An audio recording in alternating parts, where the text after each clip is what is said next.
Today, we're weighing in on Mariah Bailey's Weigh In. Hey, everybody, it's Maureen, and this is my podcast, Weighing In on the Weigh In, where I speak to dynamic women behind the scenes in the entertainment industry and find out everything they did and didn't do to land their current career position, with an emphasis on current because let's face it, we evolve, we move on, and we lean in closer to a more purpose-driven life. Along the way, we amass a gold mine of experience that I feel is worth sharing with anyone looking to get their foot in the door. As a producer and content creator, and someone who loves to help others create winning strategies towards pursuing their passions, I'll also share tips on production and help you figure out the steps you need to take for your own way in. And once in a while, I'll drop some things about life because I learn something new every day, and it just might help you too. So, let's get into it. As you listen to this episode, put a face to today's gorgeous guest and go to her IG account at MBAILEY_MBailey_. Mariah Bailey is currently a segment producer at NBC Universal's The Maury Show. She graduated with a BFA from NYU's Tisch School of the Arts in drama and producing. Her skill sets span beyond broadcast and extend to producing live events such as musical showcases, plays, festivals, concerts, operas, galas, and high-end fundraising events. Mariah has also assistant produced digital media projects such as webisodes, screenings, documentaries, and online-based events. She has worked on branded entertainment using her background in creative marketing and development. She is a true producer in every sense of the word, as she understands everything it takes to take a project from inception to execution and beyond. I'm super proud of her. She used to be my intern. Welcome to the Thank show. you. I know. I was actually talking to one of my friends about that, how you were the first person when I interned with you, when you were like, go into production. And I was like, I want to be an actress. And you said, okay, when you decide to change, please come back to me. And that's exactly what I did. I was like, hey, I changed my mind. I definitely want to do this. Seriously, I didn't even know that. Yes, I'll never forget that. I was 15, and that's when we worked on Iona Studio, and you were the first person that said that to me. And as soon as I decided to go into production, you were the first person I hit up to work with. So Yeah, that's you taught right. me a whole lot to help me get here. That's good to know. So, we want to get into where you are, but before we do, I always like to talk about humble beginnings. So, let's start with finding out your background, where you're originally from, and where you currently live. Okay. So I am originally from the Bronx, New York. I am first generation to go to college. My parents are immigrants. They came here in the 70s. And yeah, I mean, growing up, my parents always paid for my schooling, and I was always so appreciative of that. So when it came time for me to give back, I rewarded them by not having to pay for my college. And I ended up getting practically a full ride to NYU. And that was the biggest shocker because I never dreamed in a million years that I was going to get accepted to Tisch School of the Arts. That hadn't happened in my high school in forever. And um, I was determined, though, to make my dreams come true. I always wanted to be an actress, and I was never. My parents never put me in one of the performing arts schools, so I definitely felt like I didn't have um, the wherewithal to get there. But I did, and then I'm about to move. I still currently live with family, but I am about to buy my own apartment actually in Westchester. So I'm really, really excited about that. Woohoo! Yeah. Congrats. That's a Thank big you. feat, being able to go to a 4-year university and pay for it yourself. Yeah. I always find it extremely commendable when someone goes to school for 4 years and they graduate debt free or with very, very little debt. So, like, paying your way through school is an amazing thing to do. Yeah. So how many scholarships did you get? I ended up getting a scholarship through Tisch themselves, Tisch School of the Arts. They gave Mhm. me about a $66,000 scholarship every year. And then the rest was from like this grant, NYU themselves, the institution, gave me a small scholarship as well. So NYU was about $68,000 a year when I went. Mm-hmm. It was a Mm-hmm. $250,000, and I did want a dorm, of course. So when I graduated, I actually had $12,000 in loans, and I paid it off within a year of graduation. So I haven't had any school loans since like You 2016. go, girl. Yes. Are you the Dave Ramsey debt-free scream type of person? I am.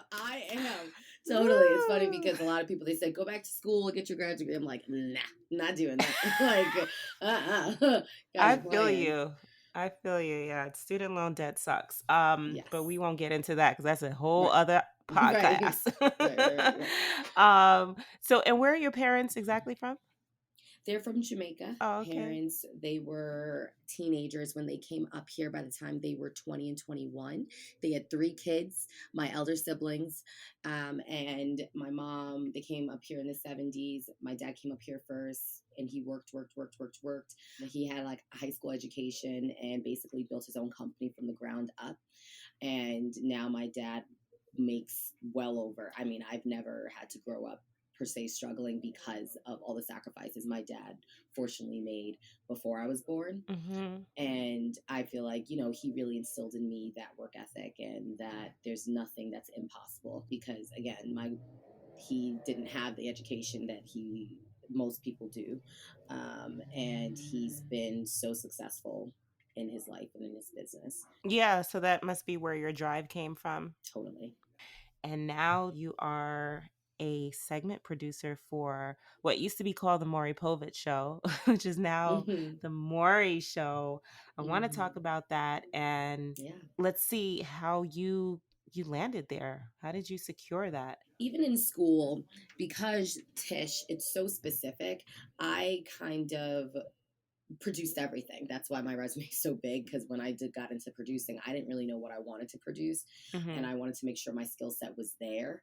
So even throughout school, I made sure that I was taking 18 credits a semester. I was also doing an independent project, and I also always had an internship to make sure that I would have that background.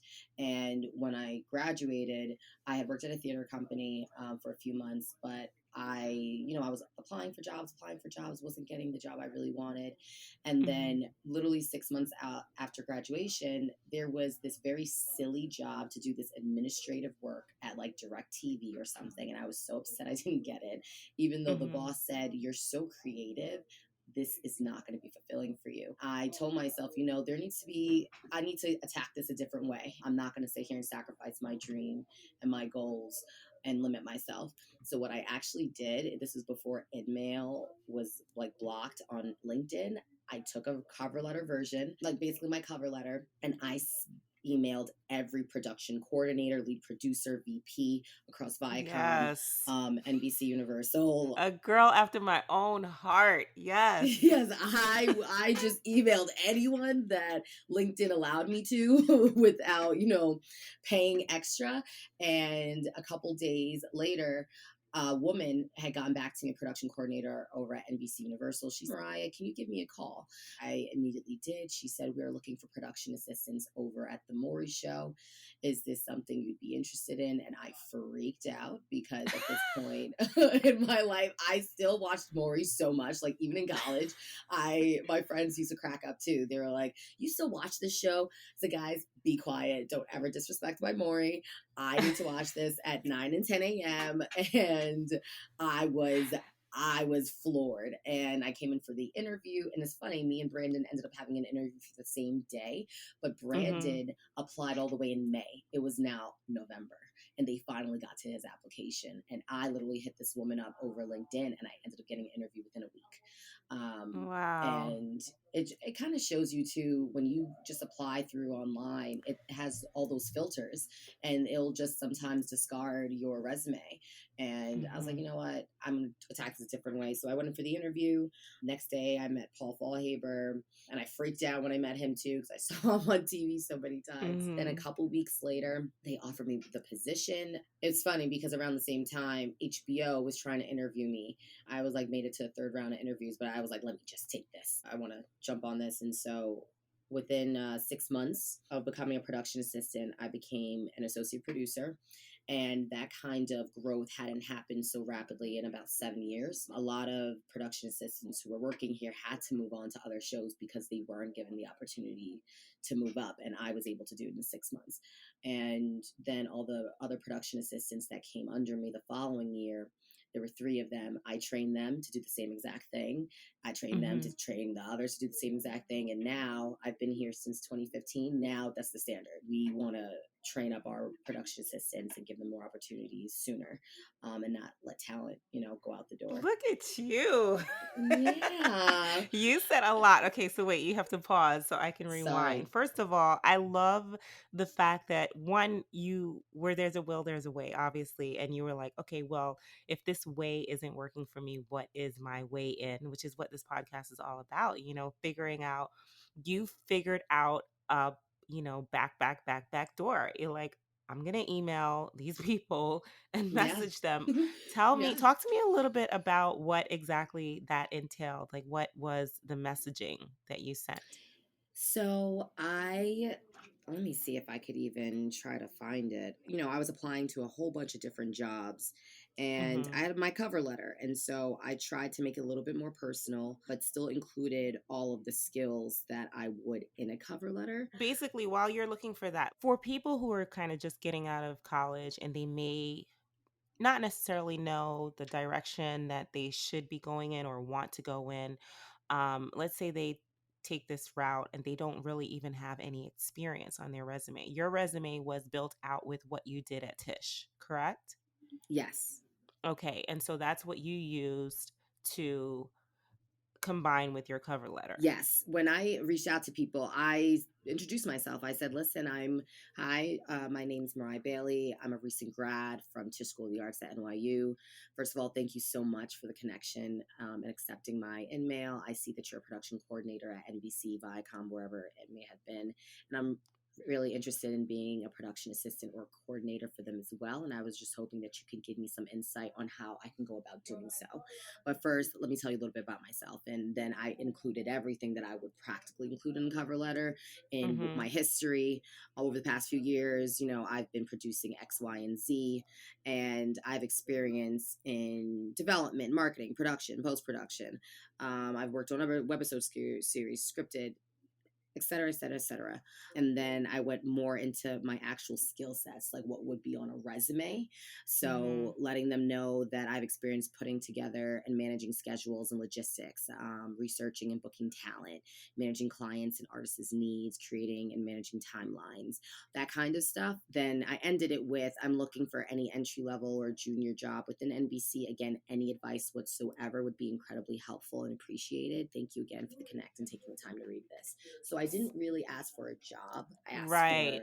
for advice. Advice. Hmm. Excellent. Excellent. I see that. And how long was the cover letter? Was it one page or two? So I actually sent it as a message.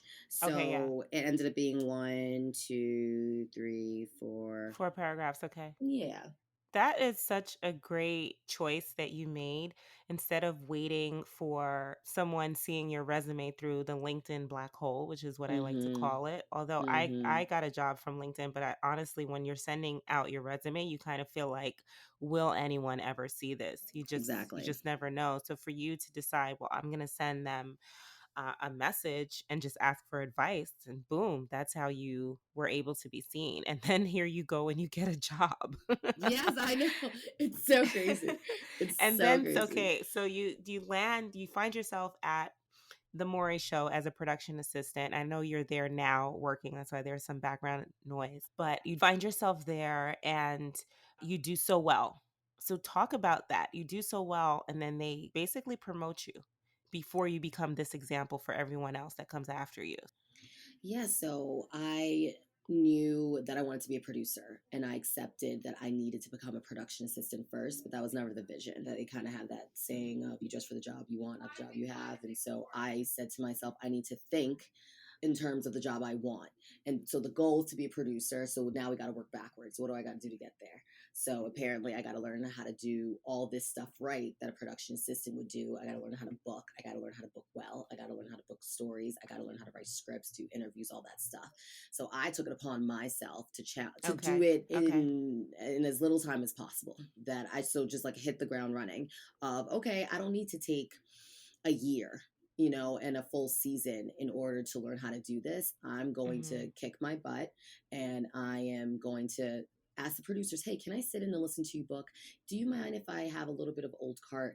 And, I would work on Sundays when I didn't have to, just to kind of get ahead and stay ahead of the game. And there were times where I kind of had to grind it out too, of just sticking up for myself, of, sometimes producers will try and steal leads from you if you're a new assistant, and me sticking to my guns of like, nope, you're not doing it. And I was able to kind of rise to the top because a lot of the assistants that I had worked with, I was the newest assistant. All of them had been there for quite some time, and I started booking and really just showing that kind of leadership role. And then it came to the point where there's this little assistant who's booking a whole lot. Let's give her a shot at being an associate producer on one specific show. I did that show, and my boss was very impressed with how calm I was, how collected I was, and how I wasn't falling under pressure, and other skills that you need as a producer because of the craziness that happens typically. Yes, that's right. Yes. I know that firsthand. Yes, there was finally room. An opportunity came for me to move up, and I immediately took it. And Yeah. it's been that ever since, and I felt that I had to pay it forward, and I'm happy that I did, because I literally, the next season, once I became an associate producer, I met the new assistants, and I said, listen, before me, no one got promoted for 7 years, and I did it in 6 months. I could teach you how to do it one season. If you I listen to love me and that. you do this, every single one of them got promoted the next season. One of them went to another talk show. The other two stayed here, and they're also segment producers now as well. Wow. One, I love the fact that you were unafraid to ask, to just put yourself out there and say, hey, can I sit in on this? Can I watch you do this? I Yeah. love that. What I want to know is, how did you know what to do? Did you do your research beforehand, or were you just observing? Nope. Observing and realizing, you know, as a woman and as a woman of color, I accepted a very long time ago that I was going to have to think a little bit differently and work 3, 4, 5 times as hard in order to sit at a table. And sometimes I I would need to just figure out different ways. And I just paid attention to what was happening around me, and I realized, okay, this is what producers do here. And in order to become a producer, this is what they're going to need to see from you. But no one's going to come to you and say, hey, so you're doing pretty okay. Do you want this card? Do you want to help? Would you? No one's going to do that. So Yeah. I took it upon myself to say, all right, so I'm going to learn how to become the best production assistant I possibly can, because once I have that skill set down, then, and I'm also going to be listening to how people book, what they're looking for, the kind of things they're looking for in guests, the kind of tapes that they're writing, the kind of scripts that they're doing, the way that they type these interviews. I said, can I please read this interview? Can I sit with you when you book this? And just so I could listen in and get that information. Then when I finally proved, within like about a month or so, that trust, oh, this is a great PA, I would ask, hey, do you mind if I get some old cart? It's okay if they're calls from last year. Can I just get them so I can practice and I could see if anyone would pick up the phone? And once I did get a story or a lead, I would go back and ask questions. Say, hey, so this is what I heard. This is what they said. How could I dwell this out more? What would you do? And learning in that kind of way. You called it a cart? Is that what the Yeah, terminology sorry. is So for? it's, No, it's okay. I yeah, just want to break it down for everyone. cart is Mm-hmm. when people submit into the show, and we, filter through submissions to find out whether or not they would be good quality guests for us, depending on what show we would have. When someone has old cart, usually the numbers are disconnected. People don't live there anymore. People are this, people are this. It's very hard for you to book on a very old cart, but I did it. And I realized that that's what you had to do in order for them to pay attention, because if you can book a story off of this, and this producer who's been working here for years couldn't get these people on the phone, and then all of a sudden you got them on the phone and the story comes. Now people are going to pay Mm, attention to you. And yes. so that's what I had to do. I mean, the fact that you were so cognizant so early on meant that you knew exactly what you wanted when you got there. That's just, it says a lot about who you are and, what your mindset was going in. Yeah, even it's funny too because when my bosses really noticed, like, and that's when I got the opportunity to associate produce one show as like a bit of a Mhm. test, was Mhm. when we had a controlling man show and we could not book it. It was just very, very, very difficult for my producer and associate producer at that time, and I went on Craigslist and I put stuff out. I found a different way to try to appeal to people, and I booked 2 out of the 3 segments that ended up coming. And my boss was like, "Thank you for booking that show," because that show was about to not I happen. love And it. he's like, "How did you do it? We didn't have the calls." I said, "I went on Craigslist. I did this. I did this." He's like, Mhm. "Wow, okay, that's awesome." The other thing I love is that you're not afraid to tell people how you did it because it doesn't I feel like you're so confident in what you do that it will never take away from you sharing how you did it because you're the type of creative producer that will always come up with a unique way to do something. Absolutely. That's what producers do. Has anyone ever taken your leads? Because you mentioned that earlier. Yeah, they tried. Sometimes they have, but it's one of those things where, this is a very cutthroat industry, and sometimes people do have your back, sometimes they don't, and you have to just learn how to stick up for yourself and to stand your ground. For instance, when I did work on that show and I had a guest on the phone, I let my producer know, "Hey, I have a guest," and she kept calling me so that I could pass the lead over to her, and she was like Mhm. like crazy about it. Like she was calling me, calling me, calling me. She's like, "Let me flush it out, let me flush it out," because once you do that, you get the booking technically.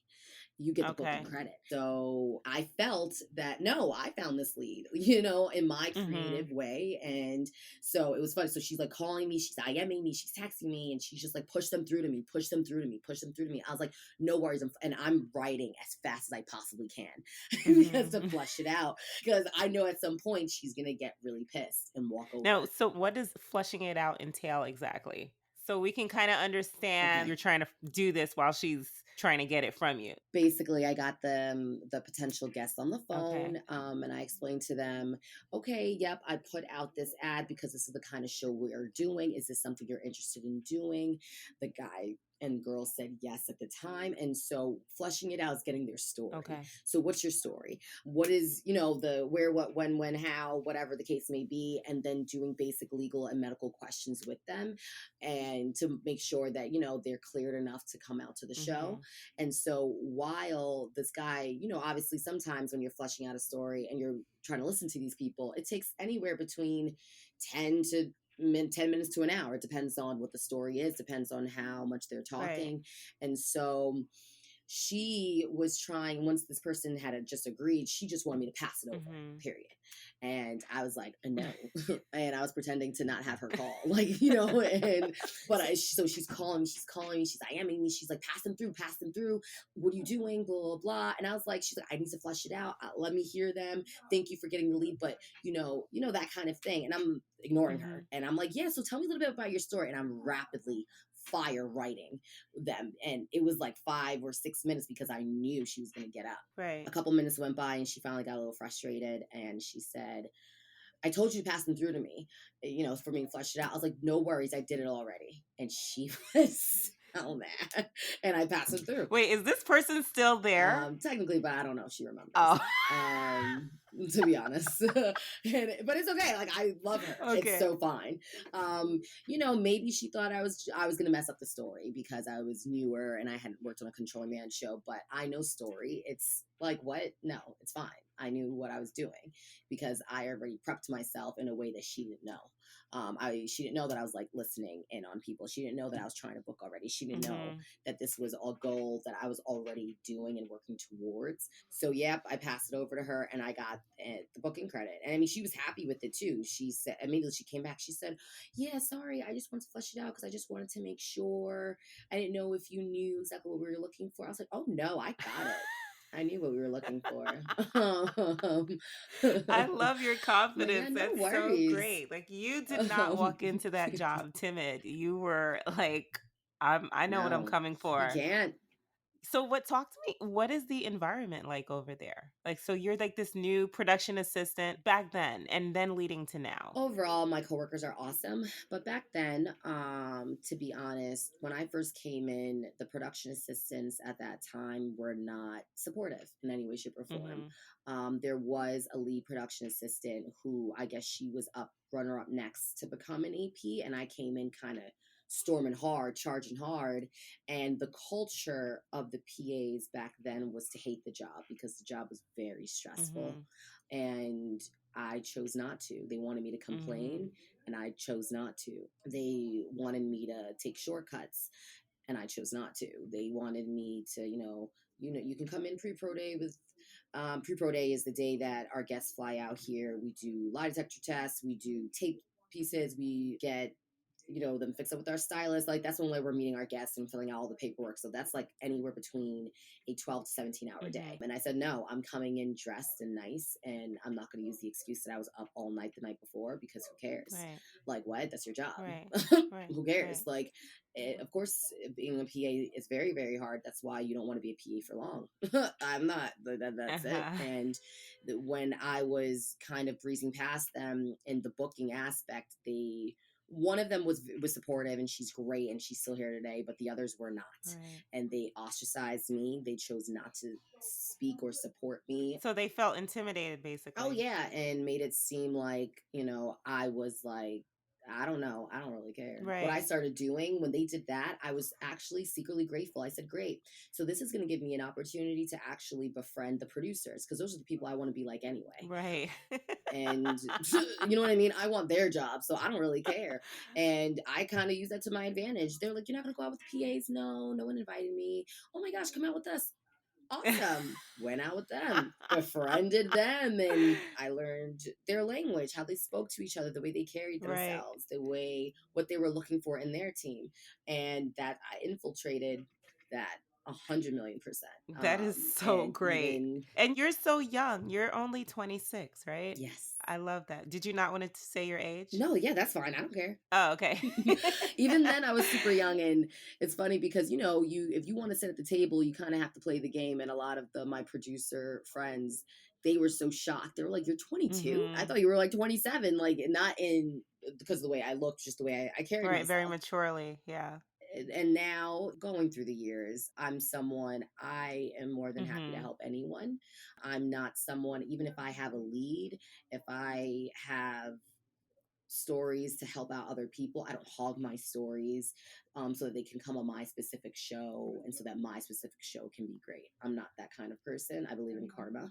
And I'm Right. a helping hand. I don't need credit. If I helped you book something, you can take it. I don't Right. care, because I know what my value in my work is. And for a long time, I did feel like my bosses didn't understand.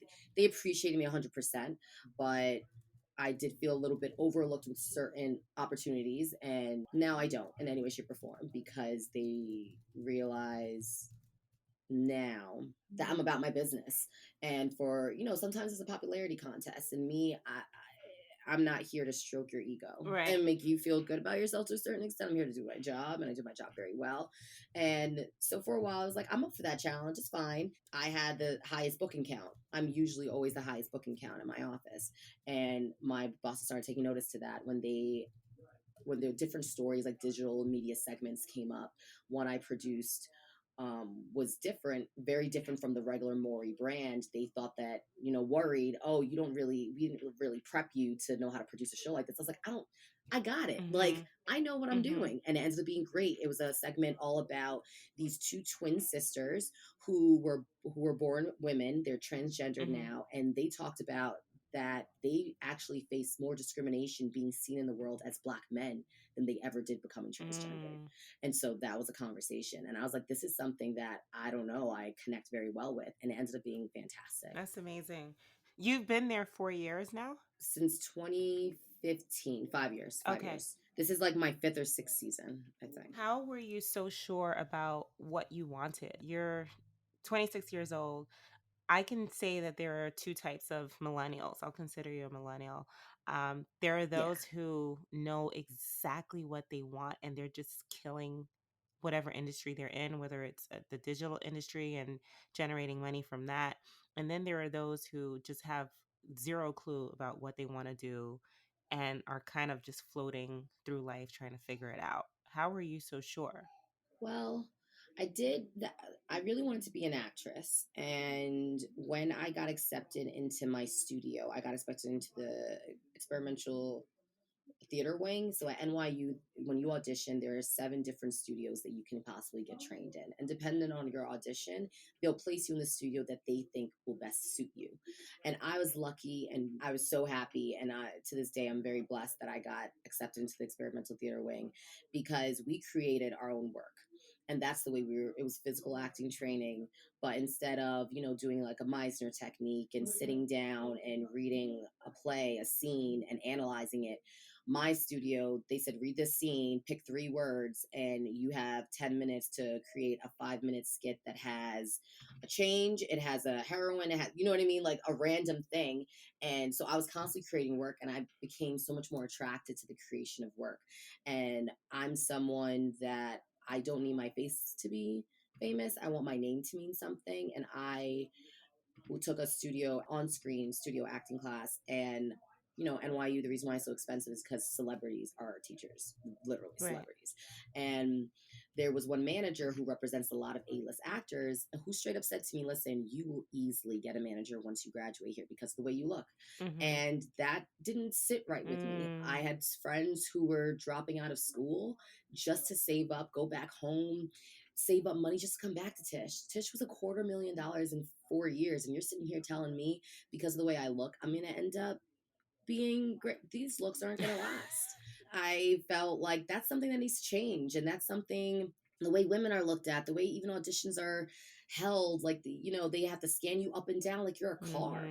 mm-hmm. They literally said, "Well, when you buy a car, don't you want to look at it first?" And I said, "Excuse me, you did not just compare me to a Right. car." They show something like that in the movie Bombshell. Yes, bombshell, Yeah. bombshell. I said to myself, Mariah, you are worth so much more than what a director is directing you to do. And you can give so much more to this world and help so many other people than just being a pretty face on a screen. It wasn't fulfilling. Mm-hmm. What was fulfilling was when I found a script that my friend made, even if it was like a 10-page short play or something.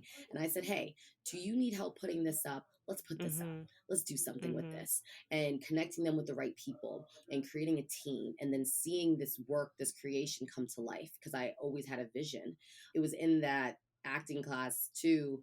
A different teacher said, okay, so where do you want to be in 5 years? And I said, I mean, I guess on some sitcom that would be nice. He's like, you don't seem very passionate about that. I said, I'm not. Mm-hmm. And I would actually really love to be running my own show and running my own. And I found myself more excited when I saw production internship opportunities than Mm-hmm. auditions. I'm like, I don't want to do that. Mm-hmm. I realized that I wanted to be a producer, but I didn't really know what kind of producer I wanted to be. And that's why I threw myself into everything because I Yeah, didn't I know. remember you were heavy into theater at one point. And to this day, I will go back to theater when I'm rich. I love it. There's something different about Uh-huh. theater. I'm very passionate about it, and what I like in theater is that it's the stories. You can reflect on society, on cultures, on everything that's going around, kind of uninhibited when it comes to theater. Mm-hmm. It's a little bit different when it comes to film, when it comes to TV. People have mandates, people have what they're, different networks and studios have certain kind of feels and movies that they're looking for, and it's more of like a business. Whereas theater, it's for the love of what's Yeah. happening, and it's for this. And I want to produce like off Broadway theater. I totally want to do that because I worked at so many different theater companies and plays that are written, but I want to put up a play, about a kid who's being bullied in school and how they found themselves. Like that's something that people need to Yeah. hear. I want to put up a play about, about anything, anything. I didn't know what kind of producer I wanted to be, and I didn't even know what part of production I wanted to work in. I just know that that's what I wanted to Right. do. So I've done marketing, I've done post production, development. Like I did everything. Yeah, you got your hands dirty and everything, and so now you're a lot more clear with the direction that you wanted to go in.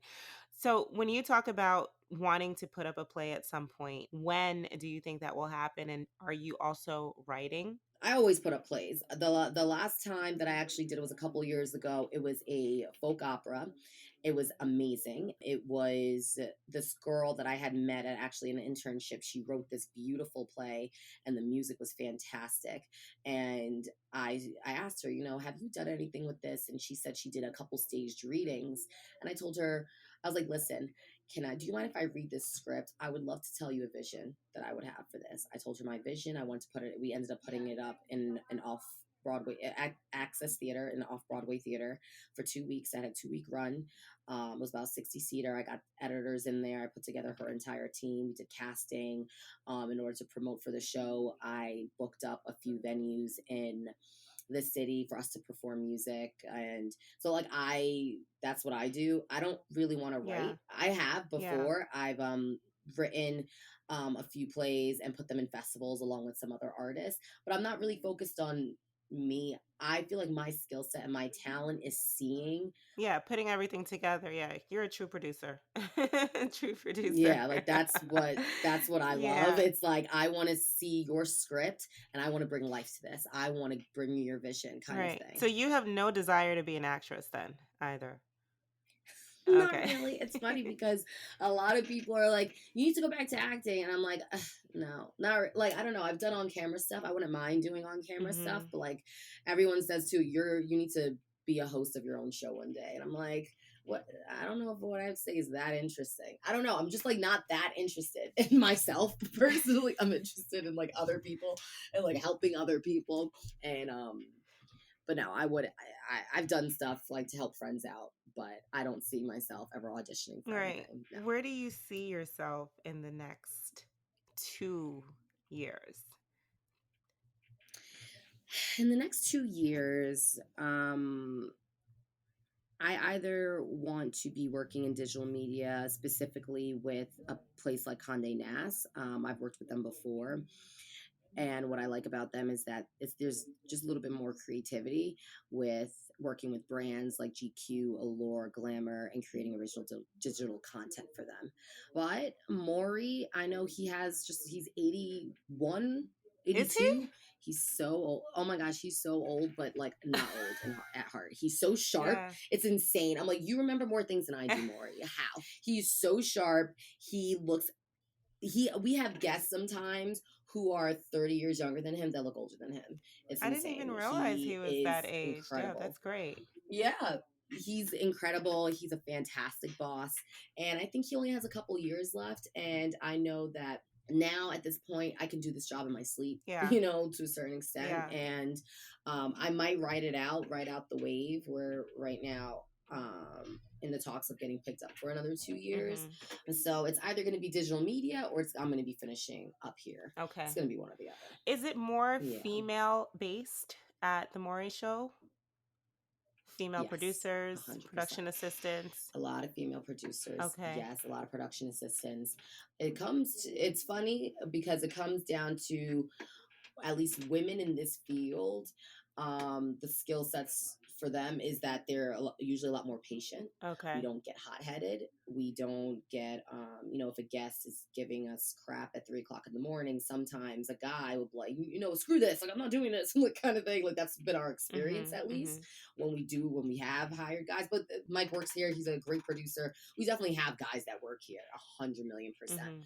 Mhm. But is definitely female driven, which is another thing that's awesome and great and makes me, feel like I don't know, like women have a huge, strong, important role in at least talk TV. I know Mhm. even at Dr. Mhm. Phil, Oprah, um, Dr. Oz, Ellen, it's mainly female driven, which I think is Mhm. awesome. That's kind of the reason why I didn't mind going into talk time TV, daytime Yeah. talk TV, because I realized, theater, that's my passion, but I need to make some money and I need to, I got to do something.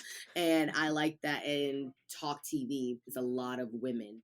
What's a day like at the talk show, like from morning to? Because it sounds like you tape all the way until 3 o'clock in the morning. No, so the way it works is it would be easier for me to break down like a week for Okay. you. Yeah. Basically, a week looks like the most important days of the week is your pitch day, your pre production day, and then your show day. So, days throughout, so let's say my show was today on Friday. Hmm. You know, I was booking and I had to pitch my show to my bosses on Wednesday. I basically found the best stories that I feel like I want to bring to my show, get them approved by my bosses, and we think of creative elements, all that stuff, and then we lock and load with, we confirm with legal, we confirm with our editors, we confirm with our travel, and then pitch day into pre-production day, so my Wednesday night into my Thursday morning, people were traveling out to the show. So being up at 3 o'clock in the morning is if something happens, if a guest backs out, Right. if someone gets arrested, if someone doesn't want to, you know, like they're not sleeping, or there's an issue with this, there's an issue with this, I have to be on call. I got to be Yeah. responsible for that. So sometimes I'm up from 3 o'clock all the way into my pre-pro day, because I have to be here depending on what time guests Yeah. come. I got to be here early. And so then the pre-production day, that's when our guests arrive. They sign all their paperwork. Again, they get their hair and makeup wardrobe done. We do any tape pieces that will go into the show, any special elements. If they are taking lie detector tests, and that's what we would do. If they were doing DNA tests, they would have already gotten tested back home in their hometown. Yeah. We would have sent them to a specific clinic that we have a relationship with. We write the script, you know, do all the stuff for the show. And then show day will start anywhere between 6 and 7 a.m. Shows are at 10, 11:45, and then 1. Today there was only 2 shows, so it was only at 10 and 11:45. On show day, that's when we meet with the actual crew and the director. We tell them what we're going to be doing, how the show's going to be laid out. We go through the script, and then I get my guests ready for the show. Like, I brief them up, I go through their questions with them, make sure they're nice and Hmm. comfortable. We get them ready, and then we go out on stage and let Jesus take the wheel, and hopefully it all is okay.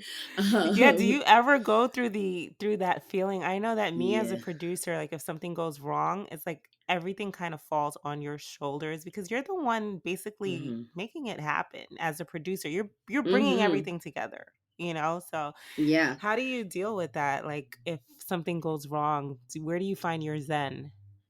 To be honest, I don't know. I'm very Mhm. good under pressure. I've had some scary, crazy things happen, and it's just knowing that I have to solve this, and and there's no one else that can solve it. So I need to just think practically, Mhm. not Mhm. emotionally. I have to think practically and logically. You know, I've had incidences where guests have gotten arrested. I've had incidences where guests have had to go to the hospital. I've had incidences where people have gotten hurt, and I have to deal with that. It just is what it Yeah. is. I don't know. Yeah. It is what it is. You kind of, there's no sense in complaining about it and feel like, oh, the show must go on. And you know, I have to know the show must go on, and you have to figure out ways to be. I feel like producers, you're problem solvers. You have to be a great problem solver. You are. Exactly. And you have to be very calm just You because have to. I Hmm. learned that if you aren't calm, then one, why are you doing this in the first place? Because being a producer, everyone kind of comes to you with all sorts of complaints Exactly. and problems and issues and things going wrong. And if you can't be calm in the situation, then you aren't going to problem solve anything. Right. And you're gonna scare everybody else. Like, Exactly. they're looking they're looking to you for the answers, and you're like, but Exactly. like you internalize that, like, okay, guys, let's talk about this. Exactly. What are you doing when you're not doing talk TV? I do work with in some branded stuff with some entrepreneurs on the side, but like, I mean, for fun, I hang out with my family. I like to go to different festivals and like events. I like to do like artsy stuff if I can. I like to travel. Hmm. I love the movies. Love the movies. And I don't know, like I do a lot of I do a lot of reading, Yeah.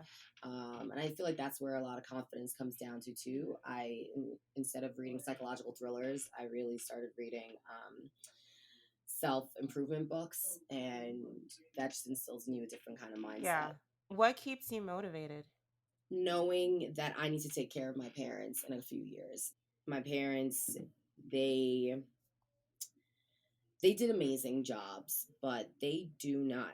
I feel they grossly underestimate what it is that it'll take in order for them to live comfortably for the rest of their lives once they retire.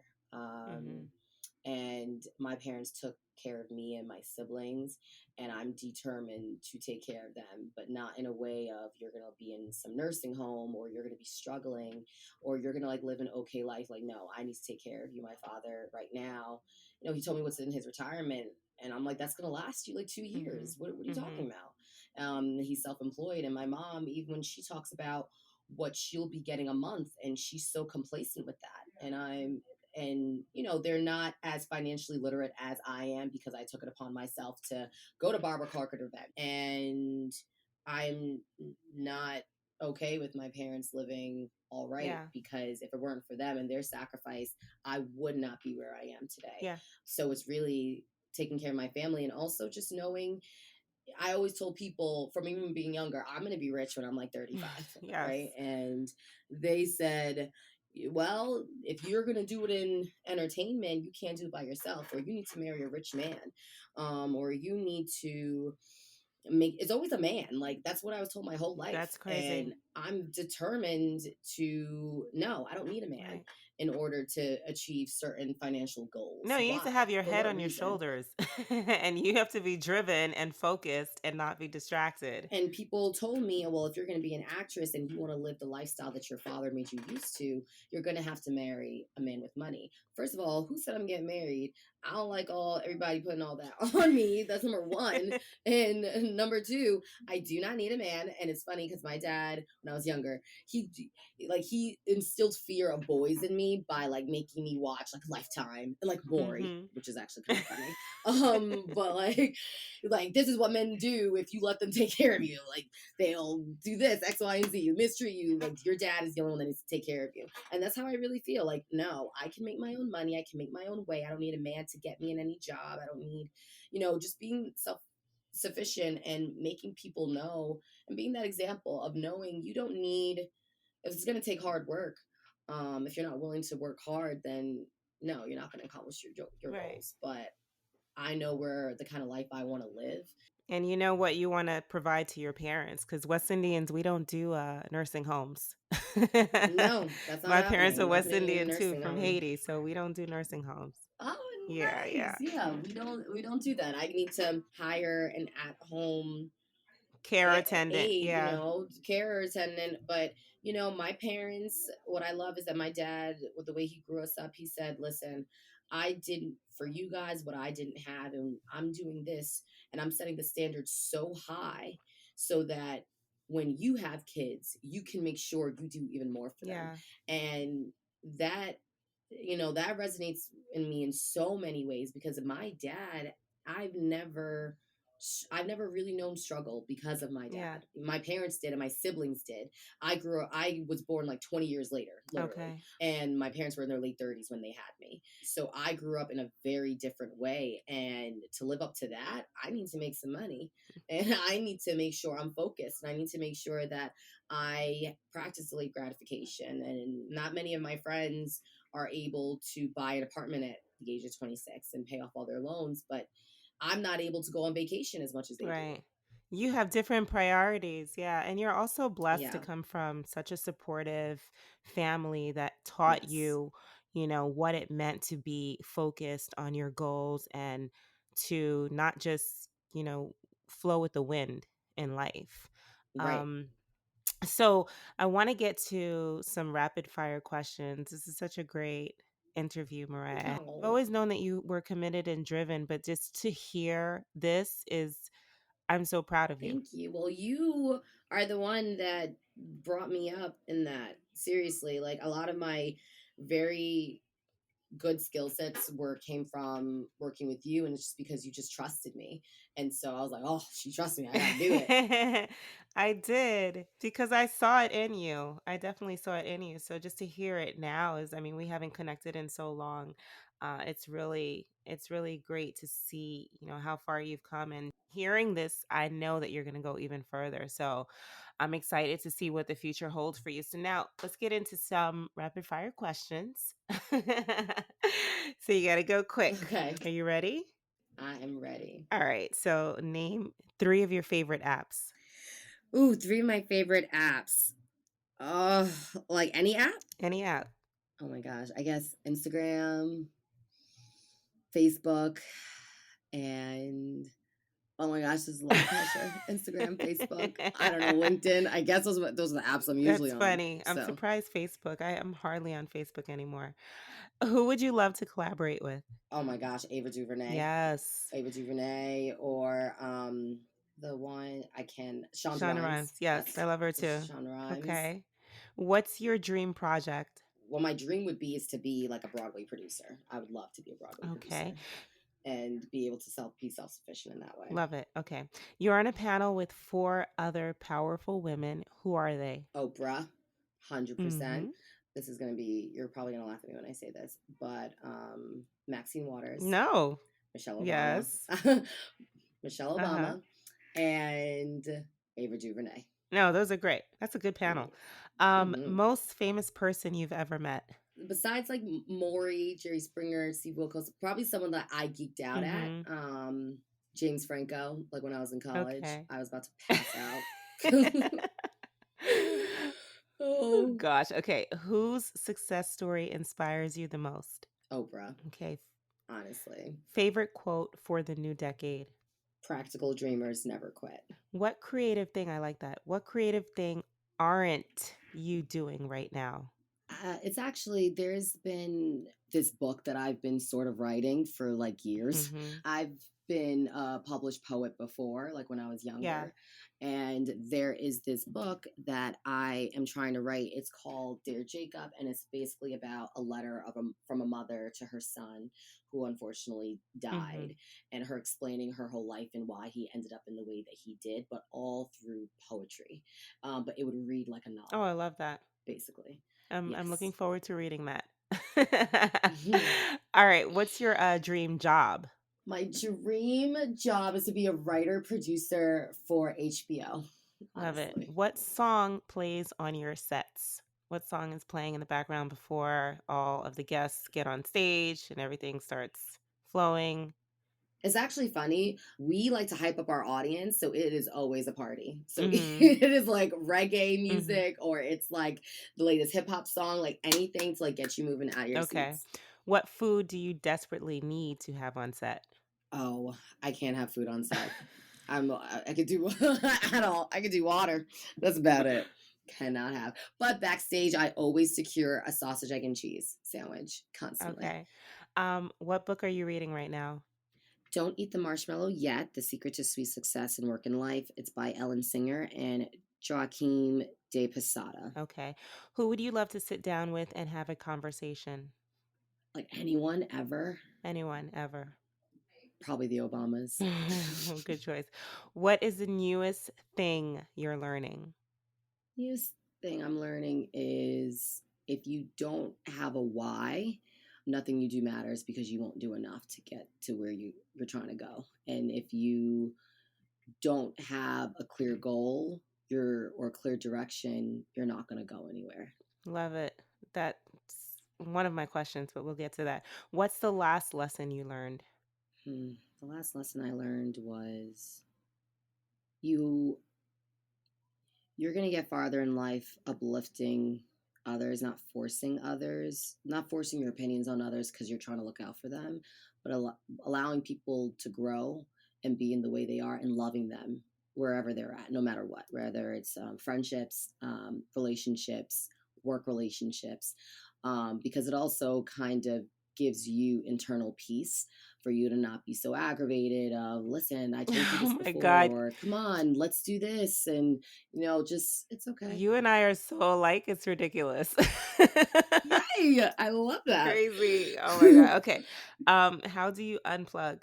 Oh man, I download some movie and watch it with my mama and drink some wine or read a little bit, listen to 90s R&B. Mm-hmm. That's like The best R&B in the world. Yes. the best music ever. I think every generation says that, so it's like it has to be true. How are you challenging yourself in 2020?